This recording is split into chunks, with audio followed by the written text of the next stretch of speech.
Hello guys, welcome back to my channel Assamese GKVM. Guys, আজি এয়া peanut যেটো নেকি আমি অসমীয়াত কো বাদাম। এইখিনি মই এতিয়া লৈছো। এয়া দেখিছেনে বজাৰৰ পৰা আনি এনেকে মই এতিয়া লৈছো, ধুবলে লৈছো। যেহেতু এইখিনি ধুনিয়াকে ধুই লব লাগিব। সকলোখিনি লেতেৰা অতৰাই লব লাগিব। যেহেতু এইখিনি বইল কৰিম মই। সো এয়া ধুনিয়াকে মই ধুই পখালি লৈছো। এতিয়া ধুই পখালি লৈ ধুনিয়াকে এইখিনি 3 সিটি মাৰাব লাগিব। যেহেতু হিজালৈকে 3 সিটি দিলে ধুনিয়াকে হিজি যায়।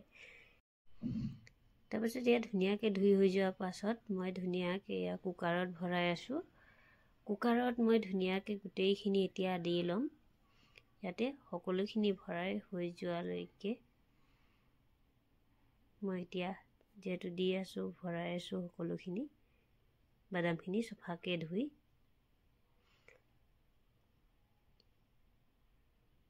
বাদামখিনি হৈ গল মই এতিয়া দি তাৰ পাছত ইয়া দেখিছেনে মই পানী দি দিছো। পানী দি হৈ গল এতিয়া মোৰ। তাৰ পাছতে ইয়া অলপ সল দিলো। সল দিলেহে টেস্টি লাগে অলপ খাই। তাৰ পাছত মই ধুনিয়াকে কুকাৰৰ ঢাকনটো দি ঢাকি লৈ এতিয়া গেছত বহুৱাম। সো ধুনিয়াকে মই এতিয়া গেছত বহুৱাই দিলো 3টা হুইজেল হোৱালৈকে। তাৰ পাছত ইয়া বাদামখিনি ধুনিয়াকে সিজিলে আৰু